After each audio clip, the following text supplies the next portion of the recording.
All right, how you doing? Good. Good. It's not like I don't know how you're doing. Why do I always ask you? I'm just going with it. Yeah, I love that you go with it. Anyway, I'm Irene De Jesus. And I'm Hector De Jesus. And we are the De Jesus Law Group, and we're married. So we've been married like 20, it'll be 29 years soon. So yeah, I know how you're doing, but somehow on the show, I have to ask that. So anyway, we're De Jesus Law Group, and we're here live. We've got a very special guest. We're not bringing her on yet, but she's pretty dang cool. What is this? This is the noon show. Because it's noon somewhere in the world. Oh yeah, thanks for keeping me on track. Yeah, and we're actually in Eastern Standard Time Zone. So that's good. We're in Florida. What is with the weather? Yep, come down from Tennessee and freeze my butt off. Freezing. Good night. But anyway, yes, we're in Florida. Happy to be here. And will you do our disclaimer? Yes, we are attorneys. However, we're not necessarily your attorneys. That can be remedied, though. And this is really just informational and educational purposes only. You have gotten so good at that line. Like, you don't stumble on it anymore. That's pretty impressive. Yeah. Okay, so with that, we've got a pretty exciting weekend coming up. Our grandson's coming to spend some time with us. The 4-year-old, not the 1-year-old, the 4-year-old. So that should be a blast with him. We should be exhausted by Sunday, I would imagine. But that'll be a really good time. And then we've got some other fun stuff going on. So next week, I'm doing with a bunch of the ladies, we're getting together on Zoom, and we're doing a thing called Wine Down Wednesday. Like, how fun is that? There's going to be a financial planner there. There'll be me, and there'll be the Brookdale Assisted Living Facility. And we're basically going to be talking to the adult children of the residents on, what does it look like as you need to plan and prepare for the future? What can you do for your parents? What does that look like? What can you do for yourself? And so it should be really good, but I'm looking forward to that. You can see on Facebook, you should see the advertisement for that one. So register for it, because it'll be a blast and it'll be fun. What else we got going on? Really? Seriously? I know we've got Valentine's Day. You're about to be in trouble. We have Valentine's. Yeah, we have Valentine's Day coming up. $50 to Norwood's. Yeah. So what we're doing for the month of February is it is the month of love. You better remember that, right? Yep. It's the month of love, and we are partnering with Norwood's Restaurant in New Smyrna Beach, and anyone that books a 2-hour planning session with us, they're going to get gifted a $50 gift certificate from us, from the firm. So I'm pretty stoked about that. That'll be fun. And anything else going on? I don't think so. I don't think anything else. That's probably enough for the next couple weeks. Well, that's our show. Do you want to introduce our amazing guest? So yes, our amazing guest is Nancy Beth Goren. Tongue twister. Say it 3 times fast. She's actually a business and real estate attorney in the Daytona Beach area. Yeah. And actually someone that I contact frequently. She's brilliant. She's brilliant. Yeah. We love bouncing ideas off of her and working with her. Yep. So Nancy Beth graduated from law school in 1990. I think it was University of Maryland School of Law, and she's been practicing. She graduated actually when she was 10. So pretty cool. But she actually has she worked as in-house counsel for many companies throughout the years, and she's kind of brought that into her business model now, where she has clients all over the world that have business interests and real estate interests in the state of Florida. So we love the way she practices. You know, she practices like we do. She's very holistic. She's really compassionate. She knows her stuff, and she really is an expert in her field. So with that, should you bring her in? Do the magic and bring her in? There she is. Hi there. How are you? I'm excited to see what your show's all about and figure out what we're going to discuss today. Yeah. Cool. So let's talk about the world of business and really what does a business attorney do, and when should somebody contact a business attorney? So you want to ask her the first question? I think that was. Oh, I think that's a pretty good question. There we go. Asked and answered, as they say in court. Yeah.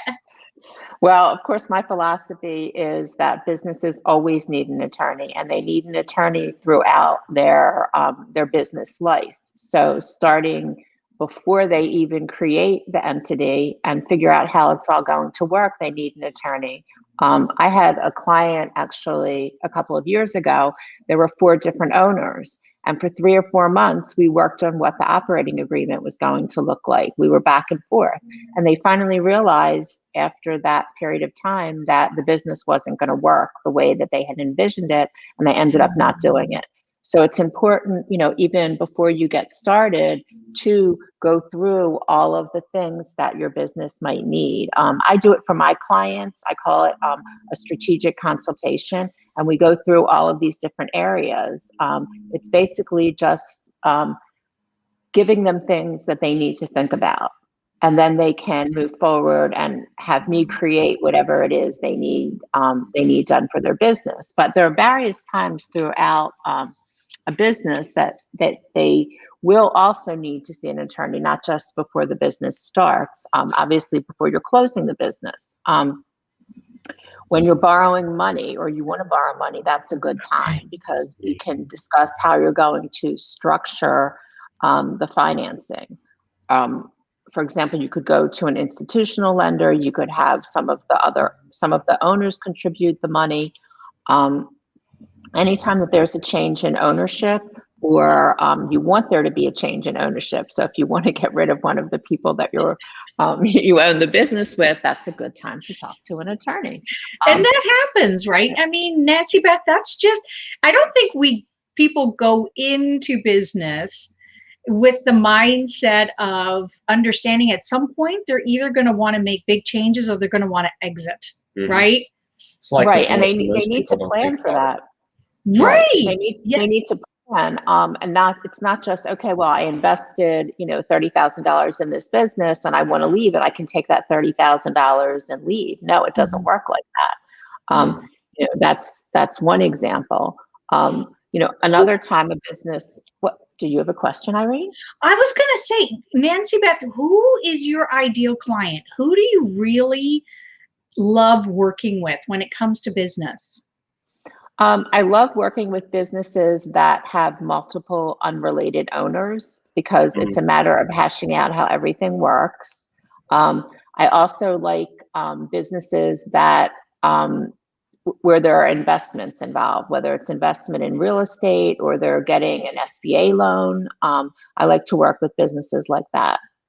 What can you do with, what is your role if somebody is getting an SBA loan? So for those folks listening in, why would they want to work with an attorney if they're getting financing or an SBA loan? Well, one thing is that the SBA or any lender is going to have certain requirements, and the business has to be set up so that you can comply with those requirements. So as an example, one that I worked with my client was using the SBA loan proceeds to buy out his partners and then also buy equipment. So I had to prepare all of the documents relating to the purchase of the interests from the other owners, and then also whatever was needed to approve the SBA loan. Then we had to go over all the security for the loan. And then they also ended up needing me to do the closing. So that's just like an example of, what I did as an attorney for these clients. Excellent. Thank you for clarifying that. As you can see, this is one of the reasons that we often talk with Nancy, because she really is an expert in the area on it. Right. So what considerations would you give, and with COVID and all, I know a lot of people are jumping into businesses and starting, some because they finally realize I'm just going to do it, and some they feel like they have no choice but to do it. When it comes to hiring employees, what considerations should someone have? Well, I think they need to plan in advance what interests they want to protect from their own business when they're hiring that employee. And let me put my fingers over here, employee. So there are a lot of misconceptions relating to the difference between an employee and an independent contractor. And I could do hours and hours on that subject. Basically, you need to plan which one it's going to be. And just because you call somebody an independent contractor and you give them a 1099 does not make them an independent contractor. And there are a lot of both federal and state agencies that regulate what the definition of an independent contractor is. So there are a lot of different factors that they look at. So that's definitely something that needs to be planned. And then if you decide that, you do want the individual to work as an independent contractor, then you need to have that agreement in writing, because you want to spell out all of the things that are necessary to make sure that there aren't any governmental agencies that consider that individual to be an employee. So things that might go in there are a non-compete agreement, non-disclosure agreement, who owns any intellectual property that the independent contractor is creating. Yeah, that's great. That's actually really good advice, because we often hear folks are like, oh, I have 1099s, I don't have employees, but when you parcel it out, they have total control and it's just a mess. So, I know this is probably a basic question, but I think it's a good one to ask. Nancy, what do you think's behind, first of all, employers wanting to title folks as 1099s? And then what's behind the state and federal governments wanting to really make sure that they are not 1099, but they're employees? What's the competing interest? Yeah, those are really good questions. And I think a lot of people think that they have less paperwork to do if they're just issuing a 1099, and they think it's going to cost them less money because they're not paying the insurance and the benefits and the taxes that go along with having an employee. But the risks are so great that it really financially is going to outweigh any financial advantage that you might have by calling somebody an independent contractor that's really an employee. For example, like with overtime, if someone is an independent contractor, you would not say be required to pay them overtime. But if they really are an employee, then you're looking at time and a half, and there's a lot of liability for the owner of the company and the company in that respect. And what was the second part of the question? And what do you think the competing interest is? Why is the state and the federal government so interested in making sure it's the correct classification? Well, I think obviously, the taxes. I think that's a big part of it. They want to make sure that they're getting the taxes that they're entitled to, but really it protects the individual as well, because they want to be able to get Social Security when they retire, and that's not going to happen if they're just an independent contractor. Can you talk a little bit more on that, Nancy Beth? Because I don't think independent contractors realize that. Talk a little bit more on what does that look like, when for the Social Security part of things. Well, I don't usually get too much into the tax or estate planning side of it. But basically, if you're not paying into the system, then you're not, my understanding is that you need a certain number of credit hours to be able to get your Social Security. And if you don't have them, then you're not going to get it. Right. I know actually like a sad story of a professional who paid himself shareholders distributions throughout his career. And when he ended up becoming disabled, and he wasn't able to get the Social Security that he was entitled to because he hadn't, in the most recent 10 years before he became disabled, he hadn't paid into the system. Wow. Yep, definitely something you need to be cognizant about and thinking about. All right, so let's move on. What else we got going on? We got to. I think for Nancy Beth, we answered. We did, except filing and paperwork. What needs, if you're a business that's just starting out, what are some of those considerations when it comes to filing with the states and then paperwork that needs to be done? Well, I think, one of the most important things is to remember to timely file your annual report with the state each year. or you can be, charged a lot more money, or you can be administratively dissolved. And if you want to keep that entity going, then you have to get reinstated. So that's important to remember. Another thing that's important to remember is to work with your accounting professional to make sure that all of your tax documents are filed on time. And particularly if you collect sales tax, that's something that a lot of business owners forget to address. You want to make sure you're in compliance with whatever filings are necessary for unemployment and workers' compensation. And there might be industry specific regulations, for example, for construction companies. So you want to make sure you're in compliance there. Another thing is that you want to make sure that your license is active. And we had a situation once. I was representing some real estate brokerages, and one of their brokers thought her license was active, but in fact it was inactive for, 4 or 5 months. And they were not legally allowed to pay her on any deals that closed while she was inactive, and also any deals in which she entered into the contract as the broker while she was inactive. Wow. So it's really important to make sure that you're paying attention to these sort of things. And then also internally within your company, you want to make sure that you're maintaining your corporate books and records. For example, if you're making big decisions, you need to have resolutions to support that. You need to have minutes of meetings. If you're transferring interest, you need to have that all documented. Mm-hmm. Yeah. So, awesome. Nancy, thank you so much for being on the show today. Seriously, you are a wealth of knowledge. Your clients speak highly of you.